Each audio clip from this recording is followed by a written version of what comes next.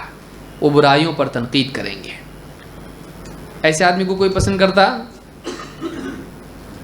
ہم نے دیکھا نا قرآن کریم میں حضرت صالح علیہ السلام کا قول، وَلَٰكِن لَا تُحِبُّونَ النَّاصِحِينَ، تم نصیحت کرنے والوں کو پسند کرتے نہیں، لوگ نہیں پسند کرتے ہیں. امام احمد نے اس کو روایت کیا ہے، صحیح الجامع صغیر حدیث نمبر 2224. نمبر 9، لوگوں کو خیر کی طرف بلانے والا، خیر سکھانے والا، اللہ کے دین کو لوگوں تک پہنچانے والا، ایسے آدمی کے لیے ساری مخلوق بلکہ فرشتے بھی مغفرت کی دعا کرتے ہیں. ابو امامہ الباہلی رضی اللہ تعالیٰ کہتے ہیں، ذکر لرسول اللہ صلی اللہ علیہ وسلم رجلان احدہما عابد والآخر عالم. دیکھیے عابد اور عالم کا فرق کیا ہے. فرماتے ہیں اللہ کے رسول صلی اللہ علیہ وسلم کے سامنے دو آدمیوں کا تذکرہ آیا، ان میں سے ایک عابد، دوسرا عالم. عابد کون؟ کرنے والا، جس کو بہت زیادہ معلومات نہیں، چپ چاپ اپنی عبادت کرتا، تھوڑا بہت معلوم ہے. عالم کون؟ جس کے پاس دین کا گہرا علم ہے، قرآن کا، حدیث کا، اور عقیدہ اور فقہ اور اس طرح کی جو معاملات ہیں اس کو جانتا ہے. کہا کہ دونوں کا تذکرہ آیا. فقال رسول اللہ صلی اللہ علیہ وسلم فضل العالم علی العابد کفضلی علی ادناکم. کہا کہ عالم کی فضیلت عابد پر ایسی ہی ہے جیسی تم میں سے ادنا شخص پر میری فضیلت ہے. تم میں سے سب سے کم درجے والے شخص پر میری فضیلت جیسی ہے، ویسی عالم کی فضیلت کس پر ہے؟ عابد پر. یعنی عالم کا لیول اتنا اونچا ہے عابد سے جیسے تم میں سے ادنا شخص پر میری فضیلت ہے. ثم قال رسول اللہ صلی اللہ علیہ وسلم، پھر اس کے بعد اللہ کے رسول صلی اللہ علیہ وسلم نے فرمایا، ان اللہ وملائکتہ واہل السماوات والارضین حتی النملۃ فی جحرها وحتی الحوت لیصلون علی معلم الناس الخیر. کہا کہ اللہ تعالیٰ خود، ان اللہ خود اللہ تعالیٰ اور فرشتے اور آسمان اور زمین کی مخلوقات، یہاں تک کہ اپنے بل میں موجود چونٹیاں، یہاں تک کہ سمندر اور دریا میں موجود مچھلیاں بھی لوگوں کو خیر سکھانے والے کے لیے دعا کرتی ہیں. اس کے لیے کیا کرتے ہیں؟ یصلون. اللہ کی طرف سے صلاۃ کیا ہے؟ بندے کی تعریف کرنا فرشتوں کے سامنے، اور بندوں کا، فرشتوں کا یا اسی طرح سے مخلوقات کا صلاۃ اس کے لیے کرنا کیا ہے؟ اس کے لیے مغفرت اور رحمت کی دعا کرنا ہے. اللہ تو کسی سے دعا کرتا نہیں. اللہ کے لیے جب صلاۃ کا لفظ آئے گا تو اس سے مراد کیا ہے؟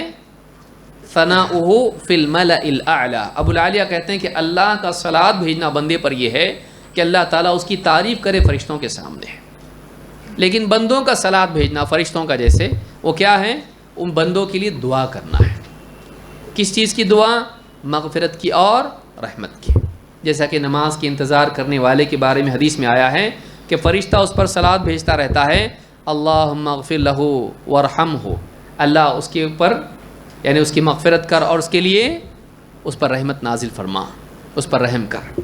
تو مغفرت اور رحمت کی دعا مخلوقات کرتی ہیں، اور اللہ تعالیٰ ایسے بندے کی تعریف کرتا ہے فرشتوں کے سامنے جو کیا کرتا ہے کام؟ لوگوں کو خیر کی تعلیم دیتا ہے۔ ایک باپ اپنے بچے کو اگر بٹھا کے کہے بول بیٹا لا الہ الا اللہ، وہ بھی اس میں شامل ہو سکتا ہے۔ کوئی آدمی اپنی بیوی کو 2 باتیں دین کی سکھا رہا، دیکھا آج میں سن کے آیا، سن ذرا دھیان سے بیٹھ ادھر، وہ بھی اس میں آئے گا۔ تو ایک انسان اگر لوگوں کو خیر کی تعلیم دیتا ہے وہ اس میں آتا ہے، اور خصوصاً وہ انسان جو مسلسل دوام کے ساتھ اس ذمہ داری کو نبھائے۔ اللہ ہم سب کو توفیق عطا فرمائے۔ تو اس حدیث کو امام الترمذی نے روایت کیا ہے، حدیث نمبر 2685، اور صحیح الجامع الصغیر حدیث نمبر 4213۔ تو اس سے معلوم ہوتا ہے کہ فرشتوں کی دعا کا حقدار انسان بنتا ہے جب لوگوں کو خیر کی تعلیم دیتا ہے، بلکہ خود اللہ کے نبی صلی اللہ علیہ وسلم نے بھی اس آدمی کو دعا دی ہے جو لوگوں تک آپ کی باتیں پہنچائے۔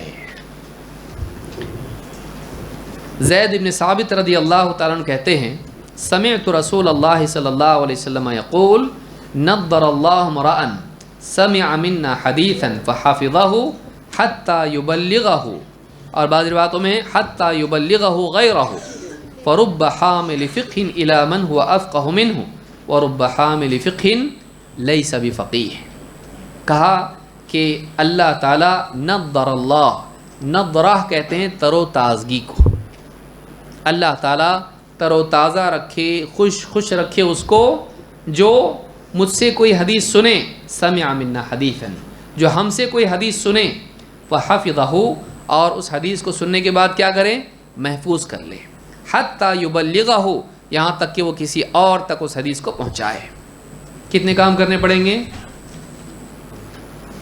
اس دعا کا حقدار بننے کے لیے کتنے کام کرنے پڑیں گے؟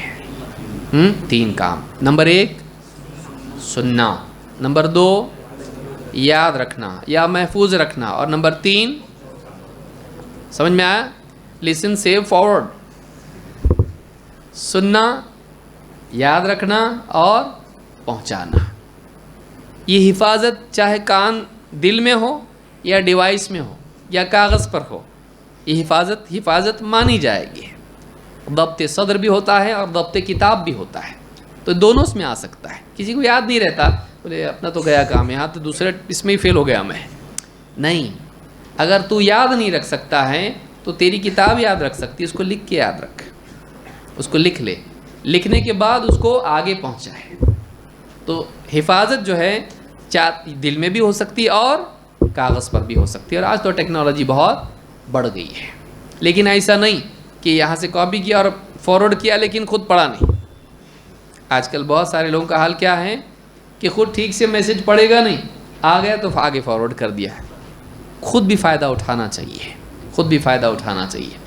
اور آپ نے آگے کہا کہ فرب حامل فقہ الی من هو افقہ منہ، بہت مرتبہ ایسا ہوتا ہے، بعض اوقات ایسا بھی ہوتا ہے کہ ایک انسان خود اتنی گہری سمجھ رکھنے والا نہیں ہوتا ہے، لیکن وہ فقہ کی بات کو کیا کرتا ہے؟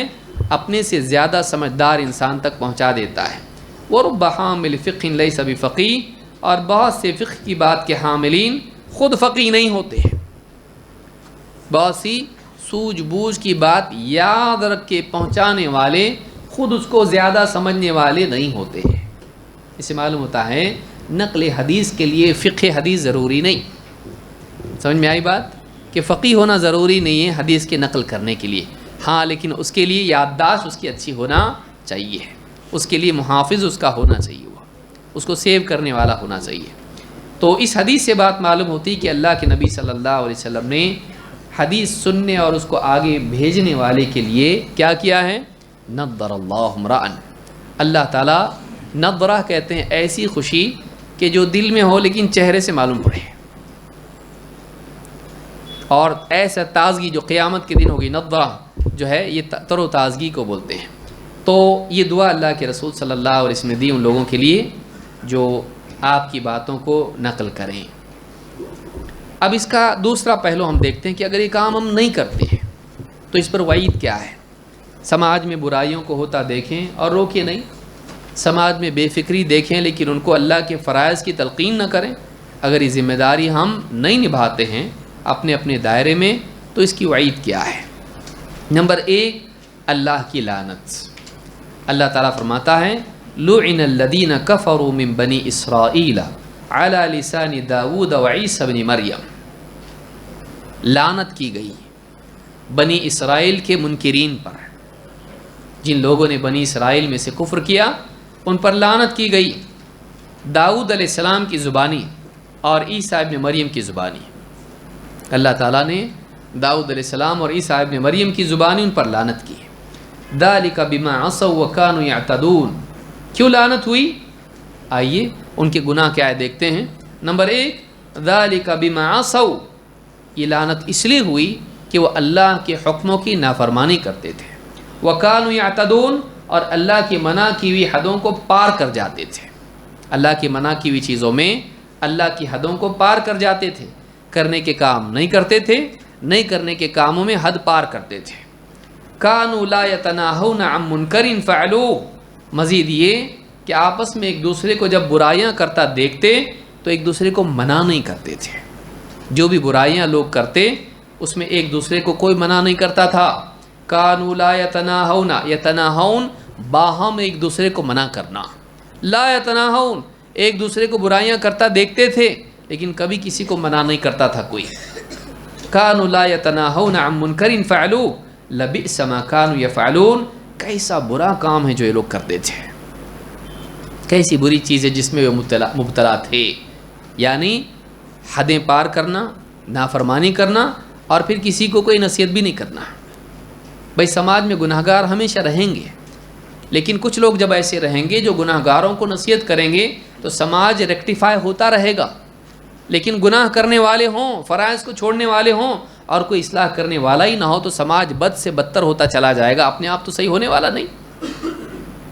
تو اس کے لیے کیا ہے؟ اللہ کی طرف سے ان پر لعنت آئی، اللہ کی رحمت سے دوری کو لعنت کہتے ہیں۔ تو اللہ تعالیٰ نے لعنت کیوں کی؟ صرف گناہ نہیں تھے ان کے پاس، گناہوں کے ساتھ ساتھ گناہوں سے نہ روکنے کا مزاج بھی ان میں تھا۔ جانے دو بھائی، کوئی کسی کو کیوں بولنے گا، برا مان جائے گا، وہ کسی کو ٹوکنا نہیں، برا مانے گا، وہ تعلقات خراب ہوں گے، اپنے بندوں سے خراب ہوں گے، نہیں چلے گا، اللہ سے خراب ہوں گے، چل جائے گا۔ اگر ہم برائیوں پر لوگوں کو نصیحت نہ کریں، نہ ٹوکیں، انہیں بچانے کی کوشش نہ کریں تو اللہ سے ہمارا تعلق خراب ہو جائے گا۔ اب ہم دیکھیں کہ ہم کس کے تعلقات کی فکر زیادہ کرتے ہیں، بندوں کے یا اللہ سے اپنے تعلق کو بگاڑتے ہیں۔ نمبر 2، ہلاکت، کیونکہ سماج اگر لوگوں کو ان کے حال پر چھوڑ دے تو برائیوں میں پڑے رہنے والوں پر جو وبال اللہ کی طرف سے آئے گا، عذاب آئے گا، اس میں اچھے بھی شریک ہو جائیں گے اگر وہ ان کو روکنے کی کوشش نہ کریں۔ اس کی مثال حدیث میں ہم کو ملتی ہے۔ نعمان ابن بشیر کہتے ہیں اللہ کے رسول صلی اللہ علیہ وسلم نے فرمایا مثل القائم علی حدود اللہ والواقع فیہا کمثل قوم استہموا علی سفینۃ، اللہ کی حدود پر قائم رہنے والا، اللہ کی شریعت کا نفاذ سماج میں اپنی زندگی میں کرنے والا، اور والواقع فیہا، اور اللہ کی منع کی ہوئی چیزوں میں جا پڑنے والا، نہیں کرنے کے کام کرنے والا، ان دونوں کی مثال کیسی ہے؟ کمثل قوم استہموا علی سفینۃ، ان کی مثال ایسی ہے جیسے کچھ لوگ تھے جو ایک کشتی میں تھے اور انہوں نے اپنے لیے یعنی قرعہ اندازی کر کے طے کر لیا اوپر کون رہے گا اور نیچے کون رہے گا۔ استہموا علی سفینۃ فاصاب بعضهم اعلاها وبعضهم اسفلها، تو قرعہ اندازی میں ایک طبقے کے لیے یہ نکلا کہ وہ اوپر رہیں اور ایک طبقے کے لیے نکلا کہ وہ نیچے رہیں۔ کشتی ایسی تھی اوپر نیچے، ایک ہی کشتی میں لیول تھے، تو اب اوپر والے کے حصے میں کچھ لوگ تھے، نیچے والے حصے میں کچھ لوگ آئے۔ فَكَانَ الَّذِينَ فِي أَسْفَلِهَا إِذَا اسْتَقَوْا مِنَ الْمَاءِ مَرُّوا عَلَى مَنْ فَوْقَهُمْ، پانی کدھر تھا؟ اوپر، پانی کدھر تھا؟ اوپر والوں کے پاس۔ نیچے والوں کا حال کیا تھا؟ جب ان کو پانی کی ضرورت پڑتی انہیں اوپر والوں کے پاس جا کے پانی لانا پڑتا تھا۔ ان لوگوں نے کیا آپس میں میٹنگ کی، فَقَالُوا لَوْ أَنَّا خَرَقْنَا فِي نَصِيبِنَا خَرْقًا وَلَمْ نُؤْذِ مَنْ فَوْقَنَا، کہا کہ کام ہم لوگ نیچے سے ہی پانی لے لیتے نا، اگر ہم ایسا کریں گے یہاں پر ایک سوراخ بنا لیں کشتی میں سے اور اسی میں سے ڈول ڈول پانی نکال کے لے لیں، اوپر والوں کو تکلیف نہیں ہوگی۔ بار بار اوپر جاتے ان کو ڈسٹرب کرتے، کبھی سوئے ہوئے رہتے کبھی تو ہم بار بار جا کے ان کو جو پریشان کر رہے ہیں، تو اگر ہم نیچے ہی ایک سوراخ کر لیں اور یہیں سے پانی لینا شروع کریں دریا ہی میں سے، تو کیا ہوگا؟ اوپر والوں کو تکلیف نہیں ہوگی، خیر خواہی اوپر والوں کی۔ آپ صلی اللہ علیہ وسلم فرماتے ہیں فَإِن يَتْرُكُوهُمْ وَمَا أَرَادُوا هَلَكُوا جَمِيعًا، اگر اوپر والوں کو یہ معلوم ہو جائے کہ یہ ایسا بڑا کام کر رہے ہیں نیکی کا، نیچے سوراخ کر رہے ہیں کشتی میں تاکہ ہم کو تکلیف نہ ہو، اگر وہ ان کو ان کی اس حرکت سے روکے نہیں تو کیا ہوگا؟ ہَلَكُوا جَمِيعًا، نیچے والے تو ڈوبیں گے لیکن اوپر والے بچیں گے۔ غلطی نیچے والوں کی ہے نا تو نقصان ان کا ہونا چاہیے، اوپر والوں کا کیوں ہوگا؟ سمجھ میں آ رہی بات؟ دونوں ڈوبیں گے، تو نیچے والے غلطی کرنے کی وجہ سے اور اوپر والے ان کو نہیں روکنے کی وجہ سے۔ تو کہا کہ ہلاکوا جمیعا وَإِنْ أَخَذُوا عَلَىٰ أَيْدِيهِمْ نَجَوْا وَنَجَوْا جَمِيعًا، اور اگر ان کا ہاتھ روک لیں کشتی میں سوراخ کرنے سے تو نیچے والے بھی بچیں گے اور بلکہ سارے لوگ بچ جائیں گے، نجات پائیں گے۔ اس حدیث کو امام البخاری نے روایت کیا ہے، حدیث نمبر 2493۔ اس حدیث سے اللہ کے رسول صلی اللہ علیہ وسلم نے ایک مثال کے ذریعے بتایا کہ سماج کشتی کی طرح ہے، بے وقوف نادان گناہ گار لوگ اپنے گناہوں سے کشتی میں سوراخ کر لیتے ہیں، اور اگر روکنے والے جو قدرت رکھتے ہیں سمجھدار لوگ اگر ان کو ان کے حال پہ چھوڑ دیں گے تو پوری کشتی ڈوبے گی، مصیبت اور بلا اور ہلاکت آئے گی۔ صرف غلطی کرنے والے نہیں ڈوبیں گے بلکہ وہ لوگ بھی ڈوبیں گے جو ان کو نہیں روکے۔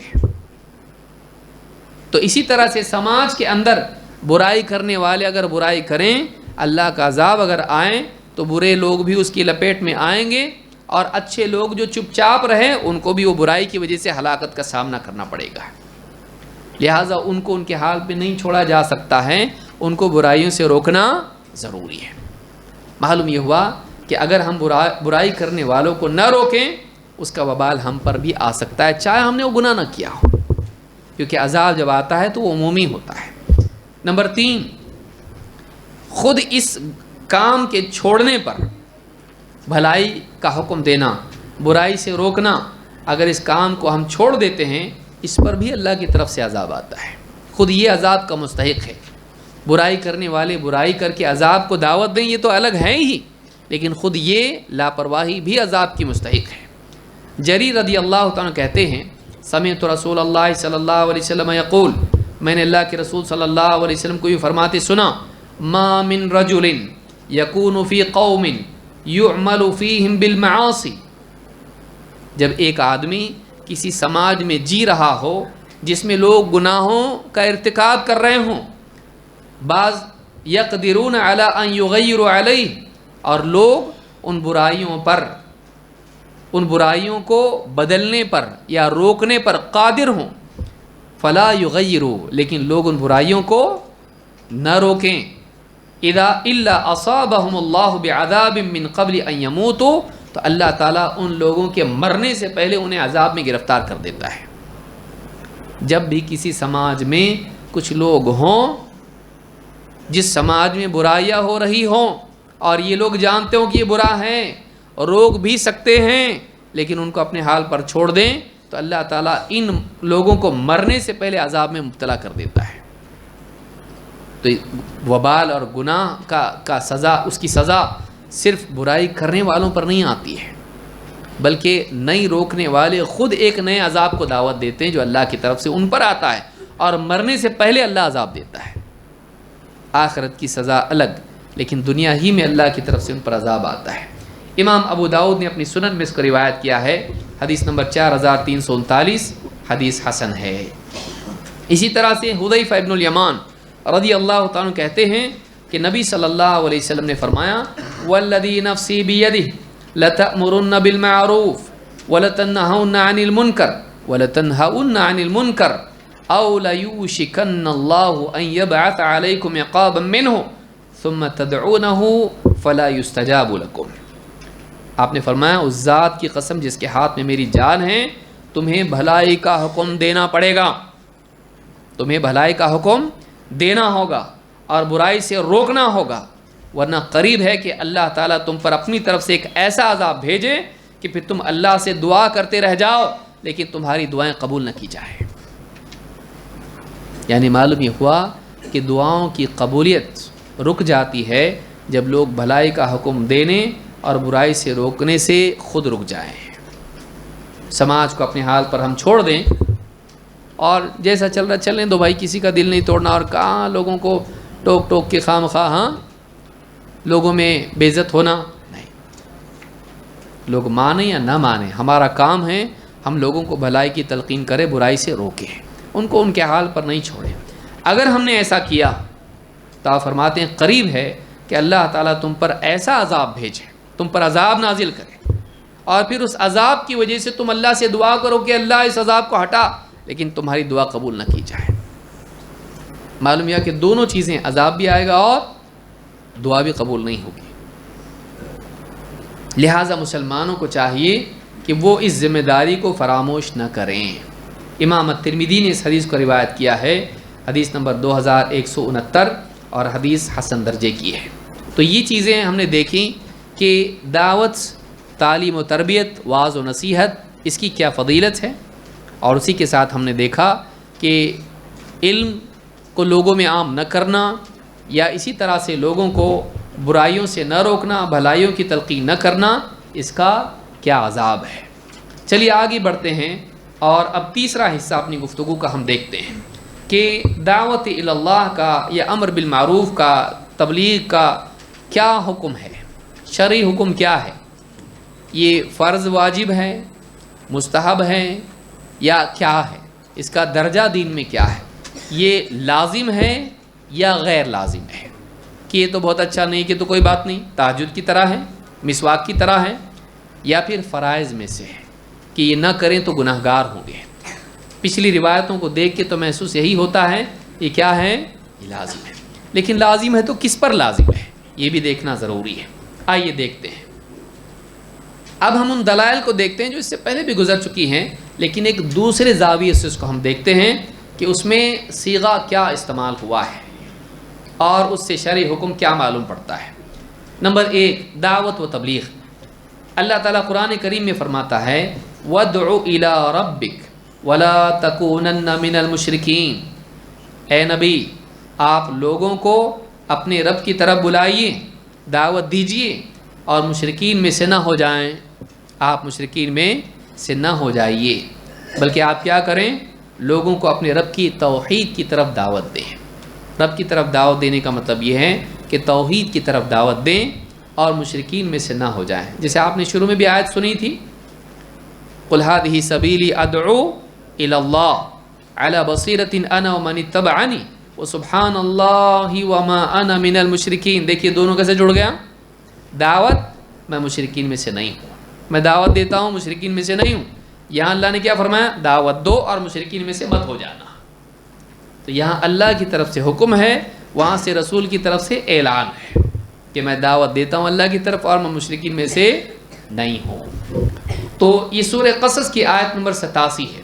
اس آیت میں آپ دیکھیں گے اللہ تعالیٰ نے امر کا صیغہ استعمال کیا ہے، یعنی الفاظ حکم والے ہیں، دعوت دیجئے۔ اللہ کا حکم پورا کرنے کے لیے ہوتا ہے کہ توڑنے کے لیے، پورا کرنے کے لیے۔ معلوم ہے کہ یہ حکم اللہ کی طرف سے کا مطلب دعوت فرض ہے۔ دعوت کیا ہے، اللہ کی طرف دعوت دینا فرض ہے۔ اسی طرح سے دوسری جگہ سورہ نحل میں اللہ نے فرمایا وَادْعُ إِلَىٰ سَبِيلِ رَبِّكَ، اپنے رب کے راستے کی طرف دعوت دو، اپنے رب کے راستے کی طرف دعوت دو۔ یہ سورہ نحل کی آیت نمبر 125 ہے، اس میں بھی اللہ کا حکم ہے۔ لیکن سوال یہ کہ پچھلی آیت میں آپ نے دیکھا رب کی طرف دعوت دو، اب اس آیت میں ہم نے دیکھا رب کے راستے کی طرف دعوت دو، تو دعوت دے کس کی طرف؟ ابن تیمیہ رحمۃ اللہ علیہ فرماتے ہیں بات ایک ہی ہے، مقصود اللہ ہے اور اللہ تک لے جانے والا راستہ ہے، تو راستے کی طرف دعوت دو اس اعتبار سے کہ یہ وسیلہ ہے، اور اللہ کی طرف دعوت دو اس اعتبار سے کہ یہ مقصود ہے۔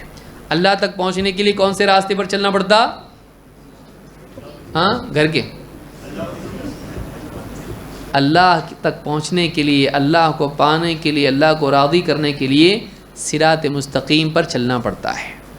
تو اللہ تعالیٰ کی دعوت اور اللہ کی توحید کی دعوت، اللہ کی رضا کی دعوت اور اللہ تک پہنچانے والے راستے صراط مستقیم کی دعوت بات ایک ہی ہے۔ اس راستے پر چلو تاکہ تم کو اللہ ملے۔ تو یہ جو ہے یہ حکم ہے اللہ کا کہ دعوت دو۔ اسی طرح سے آپ دیکھیے تبلیغ، اس کے بھی بارے میں اللہ تعالیٰ نے سختی سے کہا ہے، اس کا حکم دیا ہے۔ اللہ فرماتا ہے یا ایھا الرسول بلغ ما انزل الیک من ربک وان لم تفعل فما بلغت رسالتہ۔ اے رسول پہنچا دیجئے جو بات آپ کے رب کی طرف سے آپ کی طرف نازل کی گئی ہے، وان لم تفعل فما بلغت رسالتہ، اگر آپ نے ایسا نہیں کیا تو آپ نے رسالت کا حق ادا نہیں کیا۔ یہ سورہ المائدہ کی آیت نمبر 67 ہے۔ اس میں بھی آپ کو سختی سے کہا گیا ہے پہنچائیے جو کچھ آپ کے رب کی طرف سے نازل ہوا ہے، کچھ بھی چھپا نہیں سکتے، سب کا سب پہنچانا پڑے گا۔ اور اگر آپ نے ایسا نہیں کیا، نہیں پہنچایا، جو کچھ بھی نازل ہوا اس میں سے کچھ بھی چھپا لیا، تو پھر آپ نے رسالت کا حق ادا نہیں کیا۔ معلوم ہے کہ یہ واجبات میں سے ہے، یہ لازم چیز ہے، اگر آدمی نہ کرے تو گناہ گار ہو جائے۔ اللہ کے رسول کو تنبیہ کے طور پر اللہ نے کہا جب کہ آپ واقعی دعوت دینے والے تھے، تو آپ کی تبعیت میں امت کو اس بات کا حکم ہے۔ یہ سورہ مائدہ کی آیت نمبر 67 ہے۔ اسی طرح سے آپ دیکھیں رسول اکرم صلی اللہ علیہ وسلم نے فرمایا بلغوا عنی ولو آیہ، پہنچاؤ میری طرف سے تبلیغ کر دو، چاہے ایک آیت ہی کیوں نہ ہو، یعنی اگر ایک آیت ہی تمہارے پاس ہے اسے پہنچا دو۔ اس حدیث سے معلوم ہوتا ہے بلغوا میں امر ہے، پہنچاؤ میں کیا ہے؟ حکم ہے، اطیعوا اللہ و اطیعوا الرسول، اللہ کی فرما برداری کرو، رسول کی فرما برداری کرو۔ تو جیسے اللہ کا حکم ماننا لازم ہے، رسول اکرم صلی اللہ علیہ وسلم کا حکم ماننا بھی کیا ہے؟ لازم ہے۔ تو اس حدیث میں بھی کیا ہے؟ ایک آیت ہی صحیح، اسے میری طرف سے پہنچا دو۔ امام البخاری نے اس حدیث کو روایت کیا ہے، حدیث نمبر 3461۔ اسی طرح سے آپ دیکھیں آپ نے فرمایا لیبلغ الشاہد الغائب، تم میں سے جو لوگ یہاں موجود ہیں وہ اس پیغام کو ان لوگوں تک پہنچا دیں جو یہاں موجود نہیں ہے۔ اس میں بھی کیا ہے؟ لام التأکید ہے، اس میں لام التأکید، یعنی آپ نے حکم دیا تم ضرور پہنچاؤ کا مطلب یہ ہے کہ یہ بھی کیا ہے؟ لازم ہے۔ یعنی اصول میں یہ بات ہے کہ جس چیز کا حکم دیا جائے وہ لازم ہو جاتا ہے، جس چیز کا اللہ کے رسول صلی اللہ علیہ وسلم حکم دیں وہ کیا ہوتی ہے چیز؟ لازم۔ کیسے معلوم پڑا؟ اللہ کے رسول صلی اللہ علیہ وسلم فرماتے ہیں کہ لولا ان اشق علی امتی لامرتهم بالسواک عند کل صلاۃ، مجھے اگر امت پر مشقت کا خوف نہیں ہوتا تو میں ہر نماز کے لیے مسواک کرنے کا ان کو حکم دیتا۔ حکم دیے نہیں، دیتا، لیکن روکے کیوں؟ مشقت ہو جائے گی، یعنی ہر وقت مسواک کر پائیں گے؟ کبھی ہوگی کبھی نہیں کریں گے تو کیا ہو جائیں گے؟ گناہ گار۔ تو معلوم ہے کہ حکم پورا کرنا کیا ہے؟ لازم ہے، حکم پورا کرنا لازم ہے۔ اور بھی بہت سارے دلائل ہیں، لیکن اس سے معلوم ہوتا ہے فَلْيَحْذَرِ الَّذِينَ يُخَالِفُونَ عَنْ أَمْرِهِ، ان لوگوں کو جو اس رسول کے حکم کی خلاف ورزی کرتے ہیں ڈرنا چاہیے۔ کس چیز سے؟ اللہ کے عذاب سے۔ ان یصیبہم فتنہ او یصیبہم عذاب علیم، ان تصیبہم فتنہ یعنی ان کے اوپر عذاب آ جائے، یا ان کے یعنی فتنے میں گرفتار ہو جائیں، یا دردناک عذاب ان پر آ جائے۔ تو اللہ نے ڈرایا ہے رسول صلی اللہ علیہ وسلم کے حکم کی خلاف ورزی سے۔ تو اس حدیث سے بھی معلوم ہوتا ہے کہ آپ نے تبلیغ کا حکم دیا۔ صحیح بخاری حدیث نمبر 67، صحیح مسلم حدیث نمبر 1679۔ اسی طرح سے آپ دیکھیں اللہ تعالیٰ فرماتا ہے وَلْتَكُمْ مِنْكُمْ أُمَّةٌ يَدْعُونَ إِلَى الْخَيْرِ وَيَأْمُرُونَ بِالْمَعْرُوفِ وَيَنْهَوْنَ عَنِ الْمُنْكَرِ وَأُولَئِكَ هُمُ الْمُفْلِحُونَ، ضروری ہے کہ تم میں کچھ لوگ ایسے ہوں جو لوگوں کو بھلائی کی طرف، خیر کی طرف دعوت دیں، بھلائی کا حکم دیں اور برائی سے روکیں، اور یہی لوگ ہیں جو کامیاب ہونے والے ہیں۔ وَلْتَكُمْ مِنْكُمْ أُمَّةٌ، تم میں سے کچھ لوگ ایسے ہونے ہی چاہیے۔ یہ بتا رہا ہے کہ یہ کیا ہے، امت کے اوپر لازم ہے۔ لیکن یہاں ایک اور بات معلوم ہو رہی ہے، وہ یہ کہ یہ لازم ہونا اس اعتبار سے ہے کہ پوری امت کے ہر آدمی پر لازم نہیں ہے۔ یہ کیا ہے، تم میں ایک جماعت ایسی ہونی چاہیے جو اس ذمہ داری کو نبھائے۔ کس ذمہ داری کو؟ خیر کی دعوت، بھلائی کا حکم، برائی سے روکنا۔ تو یہ اس کو کہتے ہیں، یہ فرض کفایہ ہے۔ اس کو کیا کہتے ہیں؟ فرض کفایہ۔ فرض عین اور فرض کفایہ، فرض کی دو قسمیں ہیں۔ فرض عین کس کو کہتے ہیں؟ جو ہر آدمی پر فرض ہے۔ فرض کفایہ کس کو کہتے ہیں؟ کچھ لوگ اگر کر لیں تو باقی سے ساقط ہو جاتا ہے۔ مثال کے طور پر فرض عین کی مثال کیا ہے؟ 5 وقت کی نمازیں۔ ایسا ہے کہ بستی کے کچھ لوگ پڑھ رہے تو باقی لوگوں سے ساقط ہو جاتی؟ نہیں، ہر آدمی پر اس کی اپنی نماز فرض ہے، اس کو بولتے ہیں فرض عین۔ لیکن جنازے کی نماز، ہاں ایک آدمی مرا، مسلمانوں میں سے پوری امت جمع ہونی پڑتی اس کے جنازے کے لیے، کچھ لوگ پڑھ لیے تو باقی بستی والوں کے لیے لازم ہے پڑھنا؟ نہیں۔ تو یہ فرض ہے، لیکن کیسا فرض ہے؟ فرض کفایہ ہے۔ یہ فرض کفایہ ہے کہ کچھ لوگ اگر اس کام کو کر لیں اور وہ کام ہو جائے تو باقی لوگوں کو کرنے کی ضرورت نہیں ہے، یعنی لازم ان پر نہیں رہتا ہے۔ تو دعوتی ذمہ داری کیسی ہے؟ یہ فرض عین ہے یا فرض کفایہ ہے؟ یہ فرض کفایہ ہے۔ کہا کہ تم میں سے ایک جماعت ایسی ہونی چاہیے، یہ نہیں کہا کہ تم میں سے ہر آدمی کو ایسا ہونا چاہیے، بلکہ کہا تم میں سے ایک جماعت ایسی ہونی چاہیے جو لوگوں کو خیر کی طرف بلائیں، بھلائی کا حکم دے اور برائیوں سے روکے، اور یہی لوگ ہیں جو کامیاب ہونے والے ہیں۔ اس کا یہ مطلب نہیں کہ باقی لوگوں کے لیے منع ہے، بلکہ اس کی تفصیل آگے ہم دیکھیں گے۔ ابن کثیر رحمۃ اللہ علیہ فرماتے ہیں والمقصود من هذه الآية ان تكون فرقة من هذه الأمة متصدیۃ لهذا الشأن۔ اس آیت سے جو بات معلوم ہوتی ہے اور جو مقصود ہے بتانے کا، وہ یہ کہ اس امت میں ایک فرقہ، ایک گروہ ایسا ہونا چاہیے جو اسی کام کے لیے ہمیشہ تیار رہے، اس ذمہ داری کو نبھاتا رہے۔ وَإِنْ كَانَ ذَلِكَ وَاجِبًا عَلَى كُلِّ فَرْدٍ مِّنَ الْأُمَّةِ بِحَسْبِهِ كَمَا ثَبَتَ فِي صحیح مسلم۔ اگرچہ یہ کام امت کے ہر فرد پر اپنی استعداد کے بقدر ہیں، جیسا کہ مسلم کی حدیث سے معلوم ہوتا ہے۔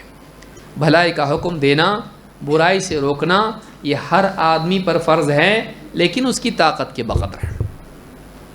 اگر کچھ لوگ اس ذمہ داری کو نبھا لیں اور لوگ بھلائیوں پہ آ جائیں، برائیوں سے رکنے والے بن جائیں، تو سب سے ساقط ہو جاتا ہے باقی لوگوں سے۔ لیکن اگر ایسا نہیں ہو تو پھر ہر آدمی کے لیے ضروری ہوتا ہے کہ وہ اپنی طاقت کے بقدر لوگوں کو برائیوں سے روکے۔ ابن تیمیہ رحمۃ اللہ علیہ فرماتے ہیں وَقَدْ تَبَيَّنَ بِهَذَا أَنَّ الدَّعْوَةَ إِلَى اللَّهِ تَجِبُ عَلَى كُلِّ مُسْلِمٍ۔ کہتے ہیں کہ اس بات سے یہ واضح ہو جاتا ہے کہ اللہ کی طرف دعوت دینا ہر مسلمان پر لازم ہے، لَكِنَّهَا فَرْضٌ عَلَى الْكِفَایَةِ، لیکن یہ فرض کیسا ہے؟ فرض کفایہ ہے۔ کچھ لوگ اس ذمہ داری کو نبھا لیں، باقی سے ساقط ہو جاتا ہے۔ وَإِنَّمَا يَجِبُ عَلَى الرَّجُلِ الْمُعَيَّنِ مِنْ ذَلِكَ مَا يَقْدِرُ عَلَيْهِ اِذَا لَمْ يَقُمْ بِهِ غَيْرُهُ۔ اگر دوسرے لوگ نہ کریں، ایک صورت یہ ہے کہ امت میں ایک طبقہ ایسا رہے جو اس ذمہ داری کو نبھائے اور ذمہ داری پوری ہو جائے، سماج میں حق عام ہو اور باطل کی وضاحت ہو جائے، لوگ بھلائی کو کرنے والے، برائی سے رکنے والے بن جائیں۔ اگر ایسا ہو رہا ہے، ہر آدمی کو کرنے کی ضرورت نہیں، لیکن ایسا نہیں ہے اگر، اور خیر کی بات کرنے والے، برائی سے روکنے والے کم ہیں اور برائیاں بڑھتی جا رہی تو پھر ایسی صورت میں ہر مسلمان پر واجب ہو جاتا ہے، لیکن اپنی طاقت کے بقدر. کتنا؟ اس کی اپنی استعداد کے بقدر. یہ نہیں کہ وہ ہر آدمی مقرر بن کے کھڑا ہو جائے اسٹیج پہ، نہیں. اپنے اپنے دائرے میں جہاں جہاں اس کی پہنچ ہے، جتنا جانتا ہے، جتنا بول سکتا ہے، اتنا اس پر فرض ہو جاتا ہے. وَهَذَا شَأْنُ الْأَمْرِ بِالْمَعْرُوفِ وَالنَّهْيِ عَنِ الْمُنْكَرِ وَتَبْلِيغِ مَا جَاءَ بِهِ الرَّسُولُ وَالْجِهَادِ فِي سَبِيلِ اللَّهِ وَتَعْلِيمِ الْإِيمَانِ وَالْقُرْآنِ. یہ سارے چیزوں کا معاملہ ہے. چاہیں وہ بھلائی کا حکم دینا ہو، برائی سے روکنا ہو، تبلیغ ہو اور جہاد ہو، اور اسی طرح سے ایمان اور قرآن کی تعلیم ہو. اگر ان ذمہ داریوں کو نبھانے والے اتنے لوگ ہیں کہ ضرورت پوری ہو جاتی ہے، تب تو ہر آدمی کو کرنے کی ضرورت نہیں. لیکن اگر اتنے نہیں ہیں اور ذمہ داری ادا نہیں ہو پا رہی ہے، پھر ہر آدمی پر اپنی طاقت کے بقدر ذمہ داری کیا ہوگی؟ عائد ہو جائے گی. ہر آدمی پر اپنی استعداد کے مطابق یہ ذمہ داری عائد ہو جائے گی. اسی لیے شیخ بن باز رحمہ اللہ فرماتے ہیں الدعوۃ الی اللہ فرض کفایہ، اللہ کی طرف دعوت دینا فرض کفایہ ہے. کالامر بالمعروف والنہی عن المنکر، ویسا ہی جیسے بھلائی کا حکم دینا اور برائی سے روکنے کا معاملہ ہے. اذا قام به من یکفی سقط عن الباقی، اگر اس کام کو کرنے والے کافی ہوں اور وہ اپنی ذمہ داری نبھا رہے ہوں تو باقی لوگوں سے یہ چیز ساقط ہو جاتی ہے. جیسے مثال کے طور پر کوئی بستی ہے، مسجد ہے، کوئی اذان نہیں دے رہا، گناہ گار کون ہوگا؟ ہاں، ہر وہ آدمی ہوگا جو اذان دے سکتا ہے. لیکن اگر ایک آدمی آگے بڑھ کے اذان دے دے، باقی لوگوں کو دینے کی ضرورت ہے؟ نہیں ہے. تو ایک اگر اذان دے دیا، ذمہ داری پوری ہو گئی. لیکن اگر کوئی بھی اذان نہیں دیا، گناہ گار کون ہوگا؟ وہ سارے لوگ گناہ گار ہوں گے کہ جو اذان کا قیام نہیں کی ہے. جس میں استطاعت تھی وہ آدمی گناہ گار ہوگا. گونگا آدمی تو نہیں ہوگا، لیکن جو آدمی اذان دے سکتا تھا، جانتا تھا، الفاظ بھی تھے، آواز بھی تھی، سب کچھ تھا اس کے پاس، وہ آدمی گناہ گار ہوگا. ٹھیک ہے، اس نے نہیں دیا، تو کیوں نہیں دیا؟ کیونکہ اذان کا قائم ہونا ضروری ہے، اذان کا دیا جانا ضروری ہے. تو اس اعتبار سے دعوت ہے. اگر کوئی بھی دعوت نہیں دے رہا ہے اور ضرورت پوری نہیں ہو رہی، وہ سارے لوگ اپنی اپنی استطاعت کے مطابق گناہ گار ہوں گے جو دعوت دے سکتے تھے، جو دین سکھا سکتے تھے. اگر ضرورت پوری ہو رہی ہے، اتنے معلم ہیں کہ سب برابر جا کے ان کے پاس پڑھ رہے، الگ سے کچھ کرنے کی ضرورت نہیں، آفیشیل سب ترتیب بن چکی ہے. اب ہر آدمی کو، ہر عالم کو سکھانا ضروری نہیں ہے. ہو رہا نا کام، ٹھیک ہے. لیکن اگر نہیں ہو پا رہا ہے، لوگ گمراہی کی طرف جا رہے ہیں، تو ابھی ہر آدمی مکلف ہوگا تیرے دائرے میں تو نے کیوں نہیں کیا. تو یہ فرق یاد رکھنا ضروری ہے کہ اگر ضرورت پوری نہ ہو، ہر آدمی پر یہ چیز لازم ہو جاتی ہے. شیخ ابن عثیمین رحمہ اللہ فرماتے ہیں اذا کان الانسان علی بصیرۃ. اب یہاں سوال ہی پیدا ہوتا ہے کہ کیا صرف عالم ہی دعوت دے گا یا نہیں؟ تو اس کے جواب دیتے ہوئے شیخ ابن عثیمین رحمہ اللہ فرماتے ہیں اذا کان الانسان علی بصیرۃ فیما یدعو الیہ، جب آدمی جس چیز کی طرف وہ دعوت دے رہا ہے اس کی بصیرت اس کو نصیب ہو، اس کے بارے میں گہرائی کے ساتھ علم رکھتا ہو کسی ایک چیز کے بارے میں ہی، فلا فرق بین ان یکون عالما کبیرا یشار الیہ او طالب علم مجد فی طلبہ او عامیا. تو کوئی فرق نہیں ہے، کوئی فرق نہیں پڑتا ہے، چاہے وہ بڑا عالم ہو جس کی طرف اشارہ کیا جائے، یا طالب علم ہو جو بہت محنت کرتا ہو علم کی طلب میں، یا پھر کوئی عام آدمی ہو. تینوں میں کوئی فرق نہیں ہے. اگر کسی مسئلے کو اچھی طرح سے، دین کی بات کو وہ جان رہا ہو، تو ان تینوں میں کوئی فرق نہیں. لکنہ علم المسئلہ علما یقینا، لیکن شرط یہ ہے کہ اس کو اس مسئلے کا علم ہونا چاہیے یقین کے ساتھ، پکا علم اس کے پاس ہونا چاہیے، کچا پکا نہیں. کیسا؟ پکا ایسا علم اس کے پاس ہونا چاہیے. فإن الرسول صلی اللہ علیہ وسلم یقول بلغوا عنی ولو آیہ، اس لیے کہ اللہ کے رسول صلی اللہ علیہ وسلم فرما چکے ہیں میری طرف سے تبلیغ کر دو چاہے ایک آیت ہی تمہارے پاس کیوں نہ ہو. کہتے ہیں کہ ولا یشترط فی الداعیۃ ان یبلغ مبلغا کبیرا فی العلم، دائی کے لیے یہ شرط نہیں ہے کہ اس کے پاس بہت زیادہ علم ہو، یہ شرط اس کے لیے نہیں ہے، لیکن یشترط ان یکون عالما بما یدعو الیہ، لیکن شرط یہ ہے کہ جس چیز کی وہ دعوت دوسروں کو دے رہا ہے اس کا علم اس کے پاس ہو۔ عالم ہو ضروری نہیں، لیکن جانکار ہو یہ ضروری ہے۔ کس چیز کی جانکاری اس کو ہو؟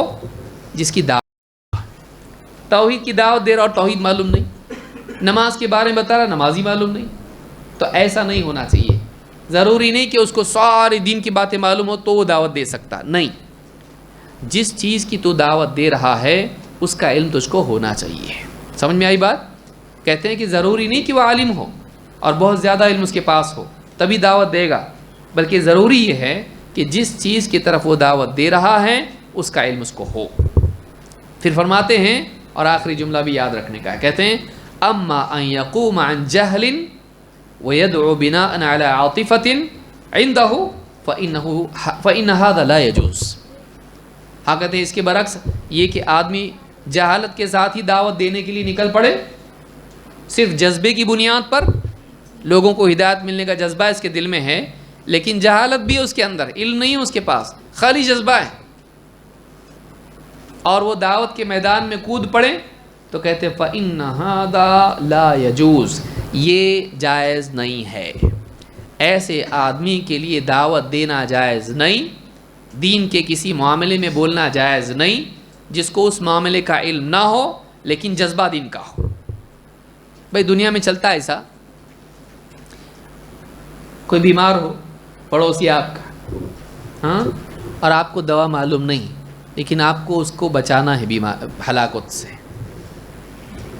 ہاں، آپ نہیں چاہتے کہ وہ بیمار رہے لیکن دوا آپ کو معلوم نہیں، لیکن جذبہ آپ کے دل میں بہت ہے اس کو شفا مل جائے۔ آپ کچھ بھی لا کے پتے پیڑ کے توڑ کے بولے یہ کھا لو شفا مل جائے گی، چلتا؟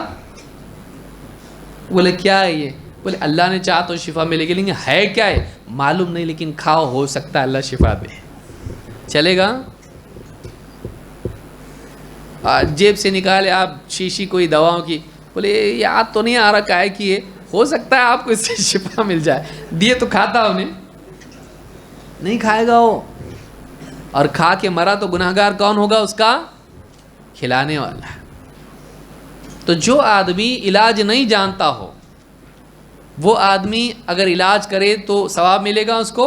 گناہگار ہوگا وہ، کیونکہ صحیح اس کو علاج معلوم نہیں ہے۔ دنیا میں نہیں چلتا یہ تو دین میں کیسا چلے گا؟ جسم کے بارے میں نہیں چلتا تو ایمان کے بارے میں اور دین کے بارے میں کیسے چلے گا؟ تو جس آدمی کے پاس علم نہ ہو وہ دعوت کے میدان میں کودے، یہ صحیح نہیں ہے۔ تو میں سمجھتا ہوں وقت ہمارا ہو گیا ہے، انشاءاللہ ہم عصر کی نماز کے بعد پھر بیٹھیں گے اور کچھ باتیں اس تعلق سے مزید دیکھیں گے انشاءاللہ۔ اقول ھذا واستغفر اللہ لی ولکم۔